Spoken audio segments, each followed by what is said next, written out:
Assalamualaikum warahmatullahi wabarakatuh. Selamat siang sahabat Zakat TV dimanapun Anda berada. Kembali lagi berjumpa dengan saya Lestari Putri dalam acara Sehati, Sehat Islam. Ya, masalah anak kerap sekali membuat kita merasa menjadi suatu perhatian apabila anak kita tiba-tiba yang asalnya dia ceria, kemudian tiba-tiba dia lunglai dan mengambil keceriaan itu diakibatkan karena suatu penyakit yang sering kali terjadi pada anak, yaitu demam. Demam walaupun hanya 1 hari atau 2 hari, tentu saja membuat kita merasa menjadi tidak tenang, terutama masalah anak kita karena sakit demam itu sendiri. Dan pada kesempatan kali ini, kembali lagi saya mengundang Dr. DJ yang bisa hadir pada siang hari ini. Apa kabar kembali, Dok? Baik, terima kasih. Apa kabarnya nih hari ini? Ya, alhamdulillah. Di jalan cukup macet? Ya, begitu. Masih sempat sih. Iya. Ya. Dan berbicara masalah demam gitu kan, banyak sekali anak, terutama ibu-ibu di rumah yang punya anak. Betul. Demam sedikit aja membuat semua orang demam di rumah. Waduh, sampai nggak bisa tidur. Sampai nggak bisa tidur juga. Apalagi kalau misalkan anak demamnya itu udah sering. Dan pada suatu ketika, saya juga ada suatu mitos gitu ya. Kalau kata orang sih, kalau misalkan anak demam itu, katanya anak itu mau sehat atau mau ada suatu keahlian yang bisa dipunyai oleh anak itu. Itu benar nggak sih, Dok? Atau seperti apa sih sebenarnya? Ini memang banyak sekali mitos-mitos yang beredar ya, terutama tentang penyakit anak ya. Tapi kita akan bahas itu nanti. Pertama sih saya ingin menerangkan dulu bahwa yang namanya kita ini kan sebagai manusia sebenarnya diciptakan tidak sendirian ya oleh Allah Subhanahu wa taala. Jadi ada banyak sekali makhluk hidup yang diciptakan oleh Allah, dan di muka bumi ini salah satunya adalah kuman-kuman.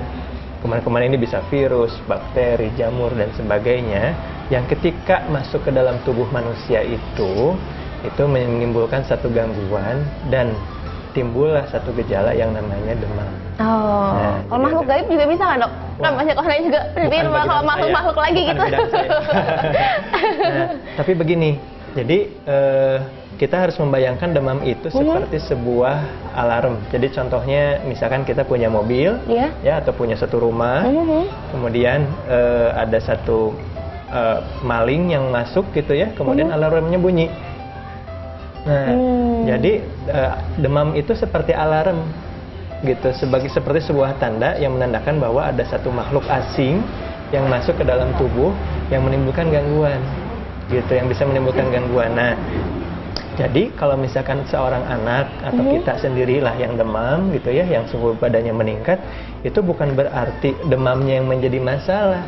Tapi ada satu penyakit, ada satu kuman di dalam tubuh tersebut yang harus kita cari apa dan kita harus obati di situ dulu. Baru gitu kan, itu masalah-masalah lain seperti gangguan-gangguan seperti demam itulah yang nanti akan otomatis berkurang setelah penyebabnya itu bisa dihilangkan. Nah gitu, Dok. Terus kadang-kadang juga ibu-ibu di rumah juga mungkin bingung ya, gimana sih patokan atau standar dari demam itu, Dok? Misalkan kalau dengan yang di rumah ada anak kita misalkan sakit dikit ya, lunglai gitu, pas dipegang, oh rada anget, sebenarnya ini demam atau bukan ya? Terus kapan sih kita harus pergi ke dokter? Gimana cara kita tahu kalau itu memang benar demam? Saya pernah nih, jadi ada ada anak yang dia baru dibawa ke dokter setelah 4-5 hari demam. Jadi demam gitu tinggi terus gitu kan. Begitu masuk ke ini gitu kan, masuk ke klinik gitu kan, kemudian diperiksa, Ibu, saya tanya kenapa nggak dibawa cepat-cepat dari sejak awal? Habis kemarin sih dirasa sih nggak panas gimana, Bu? Iya, sama saya diukur pakai tangan. Iya, nah itu dia, karena kan tukuran orang itu beda-beda, Dok. Gitu kan. Terus sama bapaknya juga dipegang, nggak kenapa-kenapa gitu kan. Nah, terus saya bilang bahwa mengukur dengan tangan, mengukur dengan kulit itu bukan satu indikator yang baik gitu, mengukur suhu itu. Untuk mengukur suhu dengan akurat kita harus menggunakan satu alat yang namanya termometer. Oh itu, karena biasanya kan kalau ibu-ibu di rumah mungkin kali aja, Dok ya, habis nyuci-nyuci, habis kena tangan dingin gitu, pas megang anaknya, ternyata anaknya sama-sama dingin misalkan gitu, kan nggak bisa ngukur juga ya? Bisa gitu kan, jadi akan begitu begitu sulit untuk mengukur hanya dengan tangan saja gitu kan. Makanya kita harus mengukur dengan akurat, yaitu dengan menggunakan termometer. Gitu. Nah, Artinya saya sangat menganjurkan kepada para pemirsa di rumah, kalau bisa sih gitu kan, itu di setiap rumah itu ada satu termometer. Nah, termometer sebenarnya murah. Termometer itu, dan termometer sekarang sangat murah dan mudah digunakan. Iya. Jadi ada yang digital pakai baterai gitu ya. Jadi kalau misalkan kita pakai itu, yang paling simpel itu ya? Paling simpel itu, gitu kan, dan itu hanya dalam satu menit saja sudah keluar angkanya gitu kan. Oh, caranya gimana? Apa misalkan kan dulu ada yang bilang di ketiak, terus ada yang bilang dimasukin ke dalam mulut gitu, diemut gitu, atau seperti apa sih? Jadi cara mengukur yang suhu tempatnya gitu? Bisa ada 3 ya. Bisa diukur di bisa di ketiak, atau di lipatan tubuh lain, bisa juga di mulut, atau bisa juga lewat dubur. Nah, tapi sekarang sudah termometer itu sudah canggih, sehingga ada ya termometer yang cukup hanya disentuhkan saja, bahkan tidak disentuhkan lewat telinga atau misalkan ini, cukup ditembak aja, langsung keluar angkanya. Ditembak di sini gitu? Betul, gitu. Jadi kalau misalkan anaknya rewel gitu ya, nggak mau di ini. Iya, biasanya kan anak dia dipegang aja dan nangis. Iya, gitu kan. Jadi hanya gitu kan, langsung keluar angkanya. Tapi itu sama-sama akurat juga ya? Sama-sama akurat. Nah, akurasi ini penting karena akurasi ini akan menentukan apakah kita harus kita harus memberikan obat atau tidak. Itu pertama. Standarnya berapa sih Dok kalau jadi kalau misalkan dikatakan demam gitu ya, mungkin pemirsa di rumah juga ingin tahu berapa sih standarnya? Apakah misalkan 36 atau 23? Itu apa kalau 23 ya Dok ya? Iya. Dok, tunggu Dok, sebelum dijawab. Kita akan lihat dulu sahabat Zakat TV di rumah tayangan yang berikut ini.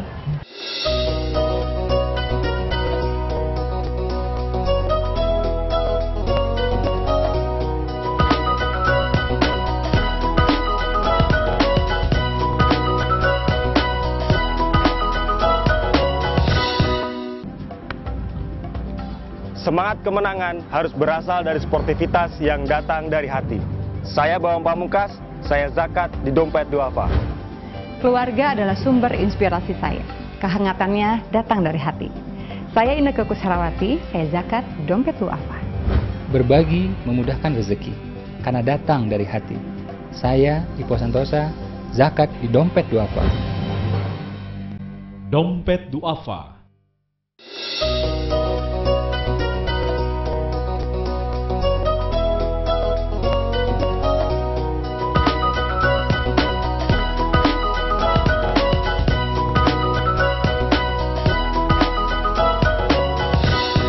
Sahabat Zakat TV, kita kembali lagi dengan tema demam, dan kita juga pengen tahu nih Dok, baik lagi tema demamnya, ukurannya itu berapa sih seorang anak dikatakan demam? Jadi yang dikatakan demam itu kalau diukur dengan termometer adalah bila suhu badan lebih dari 38 derajat Celcius. Jadi angka saktinya ya 38. 38 nih perlu diingat nih pemirsa di rumah, jangan misalkan dia baru 37 aja udah kelabakan gitu. Atau kan misalkan dia belum 38, setelah 38,1 atau 37,9 gitu. Hitungin dulu lagi sampai 38 gitu. Jadi begini, suhu normal manusia itu kan 36,5 sampai 37,5. Nah, terus kalau 37,5 sampai 38 itu gimana rentannya? Itu namanya subfebris. Jadi ada istilahnya bukan demam sih sifatnya, tapi di situ kadang kita kalau misalkan antara 37,5 sampai 38 kita belum perlu untuk melakukan satu tindakan apapun. Jadi kita cukup lihat aja dulu gitu kan. Kalau misalkan anak rewel ditenangkan dulu aja gitu ya.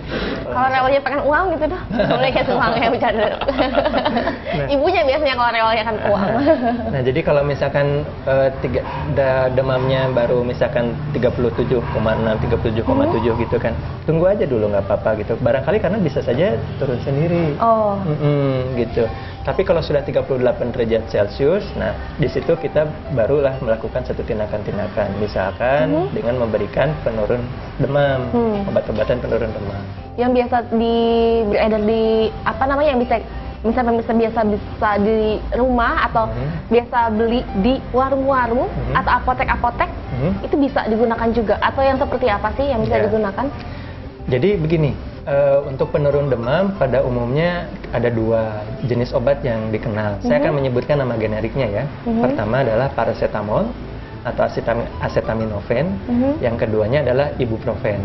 Nah, jadi dua-duanya ini adalah untuk penurun demam. Oh gitu. Jadi kalau yang di obat-obatan yang di warung atau obat-obatan yang beli di apotek harus dilihat tuh kandungannya. Iya. Kandungannya itu Kandungannya paracetamol itu atau ibuprofen itu gitu ya. Iya. Nah, jadi yang sangat dianjurkan untuk anak yang paling aman adalah menggunakan paracetamol. Nah, kenapa nggak ibuprofen dong? Masalahnya kalau ibuprofen tuh begini, dia memang menurunkan panas lebih cepat, tapi kurang baik untuk anak dan untuk juga orang dewasa karena dia punya resiko adalah kepada lambung, jadi lambungnya suka bermasalah, kurang bagus. Gitu. Apalagi kalau orang yang punya masalah dengan lambung. Oh, salah-salahnya ini demamnya berhenti, lambungnya yang bocor ya? Betul. Kalau bocor sih. Oh, bocor enggak, gitu. Maksudnya lambungnya jadi lecet-lecet gitu ya? Ya. Yang keduanya adalah ini kurang bagus untuk terutama demam berdarah. Ini kan yang banyak ya di kita ya. Jadi kurang bagus untuk demam berdarah karena dia bisa mengakibatkan darah itu jadi sulit membeku.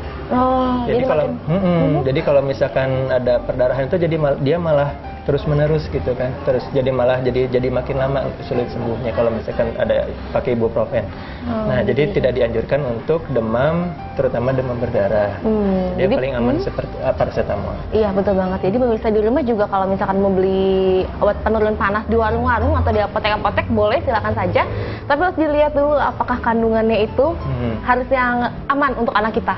Gitu. Dan dokter juga bilang kalau misalkan kandungan obat yang satu itu yang ibuprofen, dia nggak boleh untuk yang demam berdarah. Nah, gimana kita tahu kalau misalkan anak ini demamnya demam berdarah nih, atau ini demamnya demam biasa nih? Betul sekali tadi. Gimana cara membedakannya? Nah, jadi begini, setiap penyakit itu bisa dikenali dengan berbagai gejala-gejala yang dilihat di tubuh ya. Salah satunya adalah dengan demam.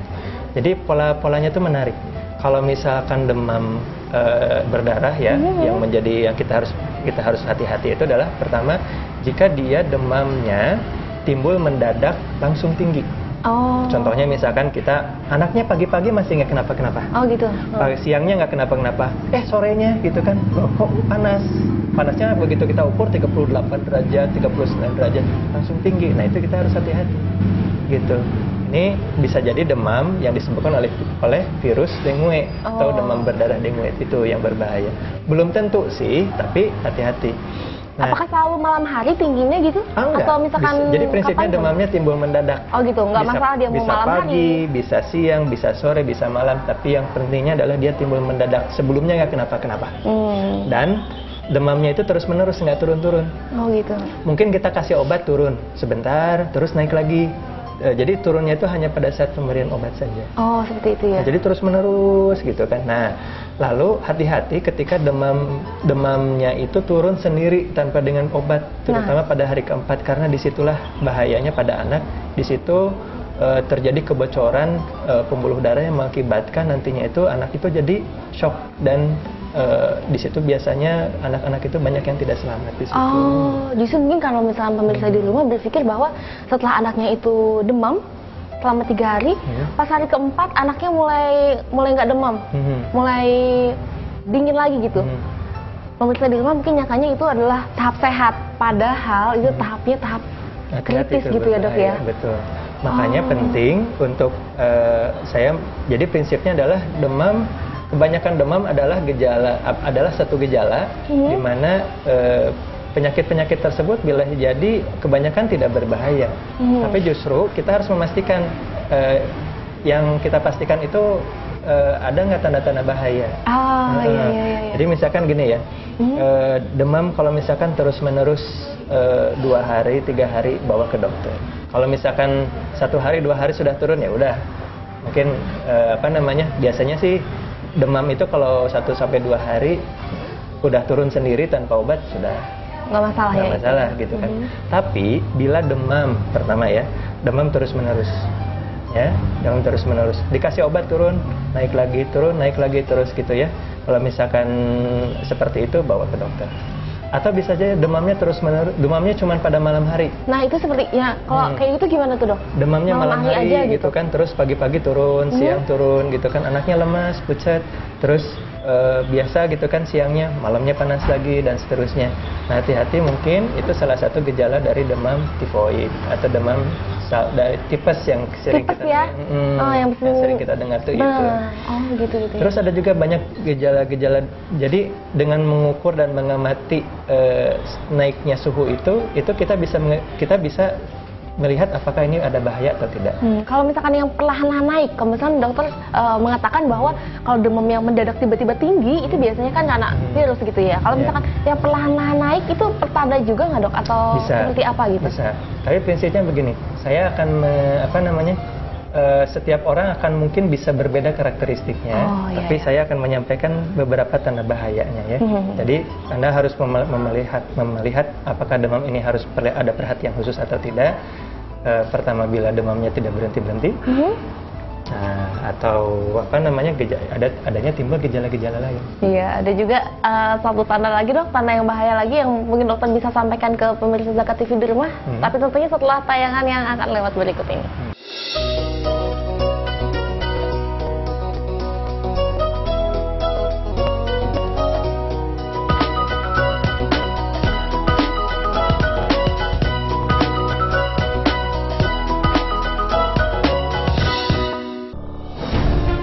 Ketika keindahan dunia merebak keselarasan, berbagi kemesraan. Ketika sejuta tangan merangkai kebahagiaan dalam kehidupan yang harmoni. Ketika zakat Anda wujudkan indahnya dunia.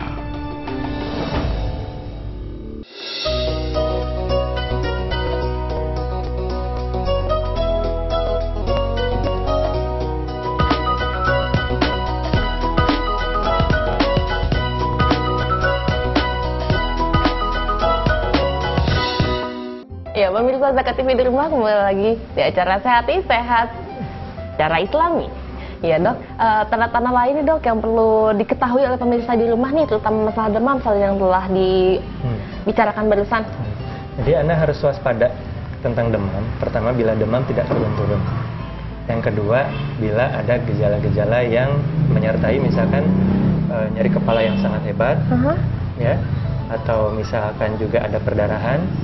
Kalau misalkan perdarahan gimana nih dok maksudnya? Perdarahan dari mana? Nah, gusinya, mimisan atau? Ya betul. Kalau misalkan ada gusi, mimisan, gitu ya? Ya kalau misalkan terus ada terus gusi, mimisan, terus ada ada BAB-nya gitu berdarah, air besar berdarah atau muntah berdarah dan sebagainya. Kemudian bila bila anak terus-menerus muntah atau menerus diare, itu juga segera bawa ini. Mencret-mencret gitu. Betul, ya? Gitu ya. Terus juga ini kaku kuduk. Kaku kuduk tuh gimana sih dok maksudnya? Jadi kaku kuduk itu adalah kita harus waspada ketika ada demam dan disertai kaku kuduk. Kita waspada itu adalah gejala-gejala meningitis. Jadi ada meningitis itu apa dok? Radang selaput otak. Radang selaput otak. Jadi ada kuman yang bisa sampai masuk ke selaput otak dan menimbulkan gangguan di situ. Nah itu bisa yang bahayanya adalah kuman ini bisa sampai merusak ke otak, saraf, mungkin bisa menyebabkan cacat, lumpuh, bahkan kematian. Nah sehingga bila disertai kaku kuduk gitu kan, langsung segera bawa ke rumah sakit atau ke dokter ya. Tapi cara kita tahu apakah anak ini kaku kuduk itu seperti apa sih? Apakah dipegang dia udah keras atau misalkan harus ditunduk gitu atau seperti apa ya? Gimana cara tahu? Pada prinsipnya adalah anak ini akan kaku, akan ada diam, akan rewel, mungkin diam, hanya terbaring saja gitu kan. Dan pada saat kita ini kan sedikit gitu ya, ketek gitu kan, itu keras gitu, susah gitu kan, susah untuk digerak-gerakkan, mau digini susah, keras sekali. Nah itu segera bawa ke ini.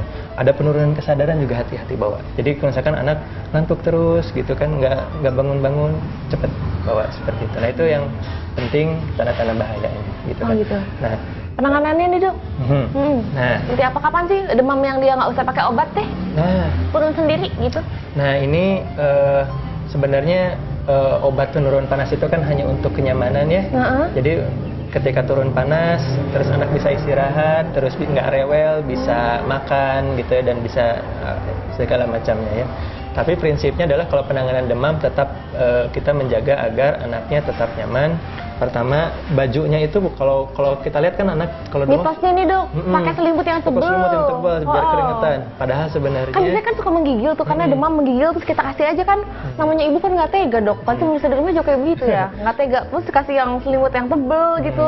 Itu benar nggak sih kan keluar keringet, udah keluar keringet biasanya kan bisa dingin gitu. Padahal sebenarnya kita kalau misalkan anak demam itu dipakein bajunya yang tipis. Oh, nanti kedinginan dong, kasihan anaknya. Justru itu supaya suhunya cepat turun. Gitu. Terus kemudian salah ya berarti yang tebal itu ya. Terus banyak minum. Oh, bukan malah dipuasain ya? Bukan. Biasanya kan kalau anak demam tuh katanya tuh dok ya nggak boleh dikasih makan gitu, harus dipuasain. Justru harus banyak makan dan banyak minum. Terutama kalau minum banyak cairan ya. Cairannya boleh apa saja gitu kan, tidak harus air putih, boleh. Asal jangan air ledeng aja dok ya. Ada. Boleh kalau misalkan masih menyusui pakai ASI ya gitu kan, atau pakai susu atau jus buah dan segala macam. Terus kalau misalkan makan juga makan makanan yang mungkin banyak cairannya seperti sop misalnya ya, gitu kan. Jadi ada banyak cairan yang masuk. Nah itu. Kemudian juga pantangan nggak ada sih ya kalau pantangan. Nggak ada pantangan. Nah terus kemudian gitu kan, anak boleh mandi. Oh itu harus mandi? Harus mandi aja. Kan padahal kita kalau misalnya pemirsa di rumah juga mungkin kalau anaknya sakit itu mana tega sih dimandiin, paling cuma dilap-lap doang atau nggak dikasih minyak gitu ya, minyak yang wangi-wangi, yang penting anaknya wangi. Jadi boleh mandi. Oh, dan mandi ya. Gitu kan supaya nyaman, gitu kan supaya nyaman, gitu kan keringat, gitu kan diseka gitu ya, bersih dan juga. Kalau kompres boleh nggak dok? Boleh. Kan misalnya kompres kita kalau misalnya anak sakit tuh kan persediaan nih es di rumah banyak nih, tadi buat es ya, buatan mas banyak es gitu. Tapi bukan dengan es, bukan dengan air dingin, tapi bukan dengan air ya? hangat. Jadi kita kasih kompresnya bisa di ini, bisa di dahi ya? Di dahi, bisa di ketiak atau dilipat paha. Gitu. Jadi prinsipnya adalah kita bisa membantu menurunkan suhu dengan menggunakan kompres. Oh gitu. Tapi itu harus salah satu aja atau langsung aja di jidat iya gitu, di ketiaknya, di pundak paha juga aja dia. Boleh di mana aja. Boleh di mana aja. Tapi pada prinsipnya adalah kalau anaknya memang nyaman. Karena kan ini kan basah ya gitu kan, dikasih itu, dikasih ini gitu kan malah jadi nggak enak. Gitu. Jadi dan penggunaan kompres ini juga tetap harus diamati. Jadi ketika misalkan kita sudah kompres dan kemudian anaknya jadi malah menggigil, stop. Oh gitu. Gitu kan, seperti itu. Sama juga dengan obat. Jadi kalau misalkan anaknya sudah berhenti demamnya, sudah turun panasnya, suhu panasnya sudah normal kembali gitu kan, sudah di antara 36,5 sampai 37,5 derajat Celcius, itu sudah tidak perlu obat penurun panas lagi. Gitu. Kalau masalah obatnya nih dok, apakah yang bagus itu adalah obat yang kan banyak beredar di warung-warung juga ya, di apotek juga, mungkin pemirsa di rumah juga agak sedikit bingung. Yang bagus itu adalah obat yang diminum sirup, cairan, atau tablet, atau yang dimasukin ke, kan sekarang udah ada tuh yang dimasukin ke dubur. Nah, itu seperti apa sih? Prinsipnya yang mana ya? Prinsipnya adalah obat yang masuk. Oh gitu. Prinsipnya obatnya masuk. Mau misalkan obatnya mau masuk, kalau misalkan anaknya bisa minum tablet, boleh pakai tablet. Kalau misalkan anaknya bisa minum, bisanya sirup, kalau bisanya masuknya lewat dubur, lewat dubur. Tapi intinya adalah obat-obatan itu harus digunakan sesuai dosisnya, itu sesuai dengan aturan pakainya. Sehingga salah satu aturan pakai yang penting adalah kalau suhunya sudah turun, sudah normal kembali, obatnya tidak bisa diteruskan. Oh, seperti itu ya. Kayak gitu. Jadi dan disesuaikan dosisnya dengan umur ataupun dengan berat badan. Oh, makanya kalau misalkan anak itu jangan pakai coba-coba lah ya. Iya. Kalau misalkan anak, misalkan ya udahlah yang ada itu aja. Padahal kan sesuai dengan berat badannya. Betul. Gitu ya. Ini pakai bekas kakaknya. Itu udah sering banget tuh dok. Bekas adeknya, gitu kan. Atau misalkan pakai ini, saya punya obat dari rumah sakit nih, sama obat kasih anak aja gitu kan. Gitu. Nggak kayak gitu. Jadi karena setiap orang itu punya aturan pakai yang berbeda-beda untuk anak, gitu kan. Itu ada dosisnya berdasarkan berat badan maupun umur. Oh gitu. Gitu. Ya. Kalau dari makanan itu sendiri, kira-kira ada nggak sih makanan yang bisa dikonsumsi? Kan misalkan dokter bilang kalau makanan itu tidak ada pantangan seperti itu ya. Nah sekarang ada nggak makanan yang dia bisa untuk menurunkan demam? Kalau untuk menurunkan demam, prinsipnya makanan apa gitu tidak dok? ada ya, tidak ada secara khusus. Tapi yang penting adalah kalau anak demam itu dia butuh pasokan gizi yang cukup ya. Terus dia butuh banyak cairan, karena begitu demam itu kan jadi banyak cairan menguap, harus diganti. Kemudian dia juga harus cukup makan yang gizi seimbang ya gitu kan. Jadi jangan sampai ada yang kurang. Tapi bagus juga untuk anak ataupun orang dewasa yang demam adalah mengkonsumsi sayur-sayuran dan buah-buahan. Oh gitu. Karena kan terkenalnya itu ada misalkan ada harus minum jus tertentu misalkan gitu. Jus jambu biji gitu, jus jambu kelutuk gitu dok. Sampai saat ini belum ada. Kurma gitu bukan? Belum ada satu penelitian yang menguatkan atau melemahkan klaim tersebut. Jadi pada prinsipnya sih tidak ada larangan, silahkan saja, tapi tidak harus berharap terlalu banyak, gitu kan, bahwa dengan makanan seperti itu akan langsung menurunkan atau tidak. Yang penting adalah ikhtiarnya ketika anak demam adalah selain mengukur suhu, kemudian juga memberikan cairan, kemudian menggunakan baju yang tipis, dan menggunakan penurun panas. Dan bila ada tanda-tanda bahaya, segera ke dokter. Iya. Dan satu lagi dok, nih tetangga saya itu ada dia itu demam, tapi demam itu sampai kejang dok. Iya, betul sekali. Nah itu kok bisa gitu sampai kejang gitu? Apakah karena katanya sih kata orang-orang itu saraf otaknya putus, jadi dia kejang gitu karena demamnya. Itu apa karena demamnya atau misalkan karena apanya gitu? Nah. Jadi, kenapa bisa gitu kejang demam? Jadi pada beberapa anak ketika dia demam itu memang bisa timbul kejang, gitu. Nah, bila ada kejang jangan panik, segera bawa ke dokter. Nanti di dokter akan diberikan obat untuk mengurangi kejangnya. Dan biasanya ketika anak sudah pernah kejang pada saat demam, biasanya tidak akan berulang. Oh, jadi cuma sekali seumur hidup gitu? Sekali saja gitu kan, jadi seterusnya mungkin tidak akan terjadi lagi gitu kan. Setidaknya sampai umur 5 tahun itu udah aman lah, nggak akan ada lagi. Oh gitu, jadi yang jangan panik sebetulnya. Oh iya, jadi kalau misalkan anaknya kejang, ibunya jangan ikutan kejang juga, biasanya suka ibunya ikutan kejang juga dong. Gitu kan, jadi malah nggak tertolong. Jadi tenang gitu kan, bawa ke dokter, nanti akan diberikan diberikan obat untuk untuk mencegah kejangnya. Nah, setelah itu barulah diturunkan panasnya. Jadi prinsipnya sih untuk demam ini untuk mencegah kejang pada saat anak demam, berikan penurun panas, dan bila ada timbul-timbul tanda bahaya, segera ke dokter. Iya, aduh kita sudah banyak banget nih dok ya berbagi tips, berbagi informasi, terutama mengenai demam pada anak, karena ini juga kerap kali terjadi pada anak kita di rumah, keponakan ataupun saudara kita, dan ataupun nanti yang akan punya anak juga, ini juga bisa menjadikan suatu bekal untuk nantinya. Dokter, saya mengucapkan terima kasih banyak. Lagi-lagi jangan kapok nanti kalau saya undang lagi ke sini ya dok. Berbagi sama pemirsa sahabat TV, Zakat TV di rumah.